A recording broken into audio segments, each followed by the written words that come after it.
This is my list for monsters and where they are positioned for either future title updates or most likely the expansion for Monster Hunter Wilds. First is other monsters in the game that could appear here but don't, which is Gypsaros and Nursilla.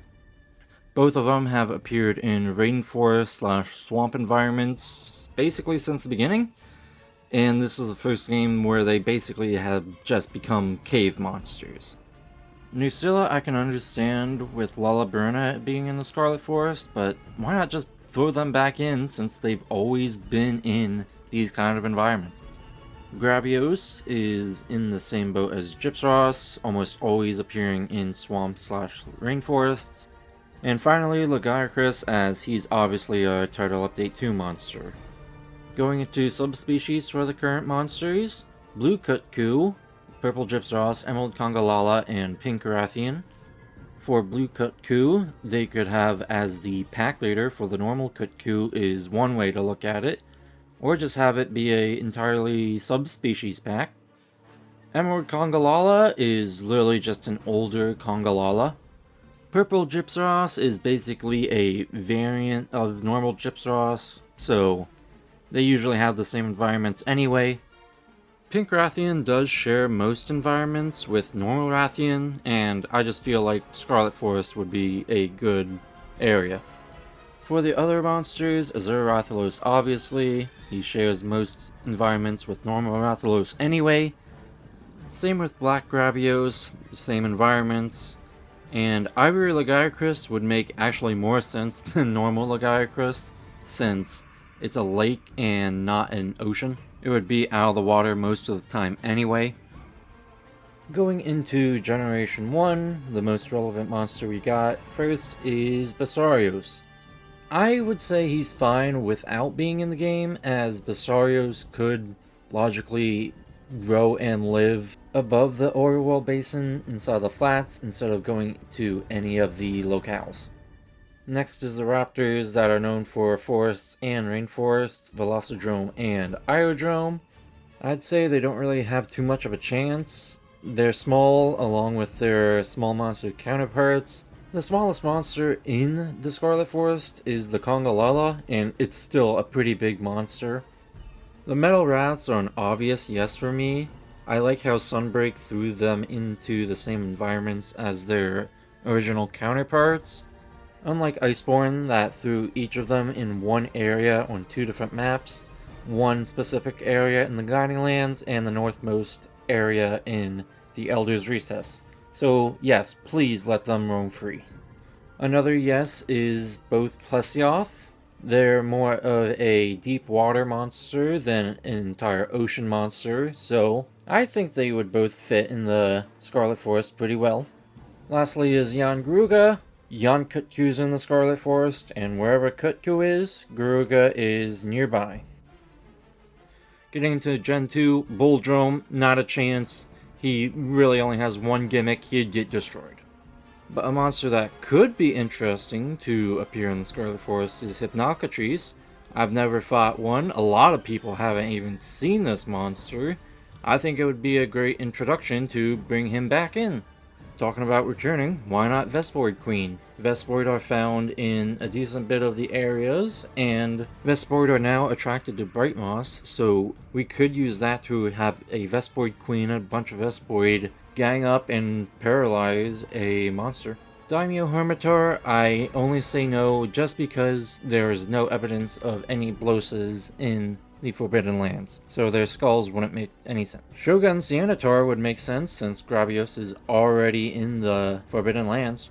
Tigrex in Nargacuga. Tigrex is nomadic and found almost everywhere, so makes sense for him. Nargacuga is found in lush forests, and I would say Scarlet Forest does match that description.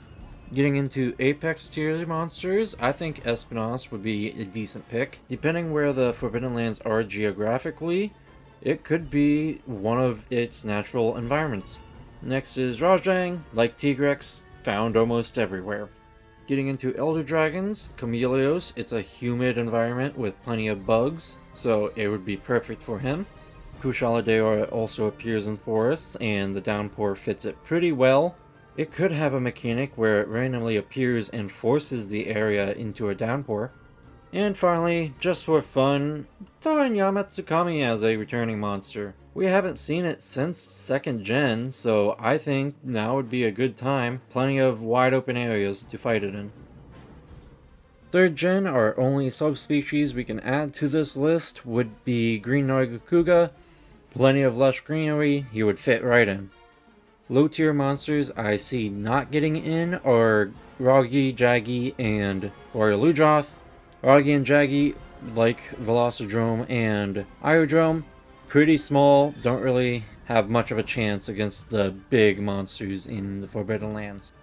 Royal Ludroth, ecology-wise, usually stays near coastlines.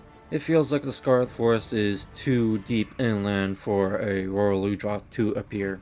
Low-tier monsters I do see appearing are Arzuros, Quiripeko, and Gobel. Arzuros could be seen as a common competitor against Congalala for the honey areas. With 8 monsters being part of the map now, Quiripeko could be a very fun fight calling into multiple monsters to interfere.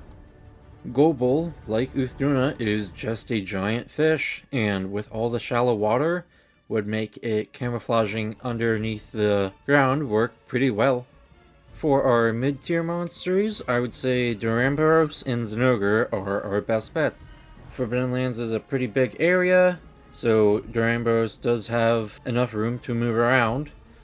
And Zinogre, there's plenty of Thunderbugs. There's Thunderbug colonies in the Windward Plains and Wyveria. No reason why a Zinogre can't be there. Getting into the Apex tier, we got Devil Joe. If Nada can make it across the desert, so can Joe. And the pack monsters are a good opportunity for him to get plenty of food. Like Yamatsukami, there are plenty of large areas that we could fight Amatsu in as well. And with a fight that doesn't require wire bugs. My final Gen 3 monster is Lucent Nargacuga. Let it appear at night during a full moon, during fallow or plenty. Have fog roll in. If Nargacuga is in moonlight, it's invisible. If it's in shadows, it will be visible. Getting into the 4th generation, we got Kechawacha. It would be decent. We could see it swing from trees to combo into attacks, and it would be interesting to see how they implement Kechawacha without any double platform areas in Wilds or any of the new gen games. Tetsukabura, I would say, is a no. The place just feels too flooded. If they wanted to bring back Tetsukabura, they should have did it in Sunbreak instead of just keeping him out. But a monster that would fit in well would be Celtis and Celtis Queen. Celtis Queen could be an Apex tier monster, or at least a mid-high, with Celtis being a very low tier monster. We could have a pack of Celtis with the Celtis Queen being the leader. Other mid-tier monsters are Najarala and Seregios. Najarala are almost always found in swamp or rainforest environments, and one thing that they could do is they could explain that Najarala gets its paralytic venom from eating Lala Verena. In 4 Ultimate, Seregios were scared from their homeland due to a frenzied Apex Seregios. Gormagala is already in the Forbidden Lands, so it would make sense that a Seregios got infected, chased away all the others, leaving very few Seregios here in the Forbidden Lands. Getting into generations, for low tier monsters we have Great Macau and Malfestio. Great Macau can go with the other raptors, too small to be a threat. Malfestio would be a good choice. He could perch up into a tree to sleep, and you'd have to use slinger ammo to wake it up. And it could be like Gypsaros, but instead of using a flash to escape, it could use its hypnosis beam before flying away. For mid-tier monsters, we can throw in Glavenus and Astalos. Astalos loves swamp-like environments, and Glavenus could realistically just migrate from the Oiwa Basin to the Scarlet Forest, through the Windward Plains, and right back. Getting into Gen 5, we got Jagras, Kuliyaku, Puki, and Tobikadachi. Jagras would be a punching bag. Kuliyaku would be also a punching bag. Also, the only eggs in the area are on top of a tree. Pookie Pookie and Toby could realistically appear here, but they have just been in 2 games in a row, 2 base games in a row at that, and they could take a break. Mid-tier monsters, really only Anjanath. Give us a reason why Fulgur Anjanath is a guardian in the Forbidden Lands. Then Basil can be our invaders similar to Rajang and Devil Joe. Getting into Monster Hunter Rise, we got Izuchi, Aknasam, and Bishatin as potential lows. Izuchi, like the other raptors, too small to be a threat, same with Aknasam. Bishatin would be a good choice, but I would like it to be more on a vertical, so its gliding would make a little bit more sense. Also, there's not really a lot of flat areas for it to hang its tail on. For being a pack monster, Bishatin are really only packs with children and females. Males are more solo monsters. Low tier monsters I do see possible are Somnicanth and Tetranodon. Somnicanth are known to be in both fresh and salt water, so I think it would look pretty good here in the Scarlet Forest. Also being another great sleep monster to add in. Tetranodon is a sumo wrestler. I would love to see a turf war between Tetranodon and Uthduna. For mid-tier, Almadron comes first, and honestly, I feel like there's way too much water for his mud to not really fit in. A mid-tier monster that would work would be Garangolm. They could rework him so his arms could change to whatever environment he's in.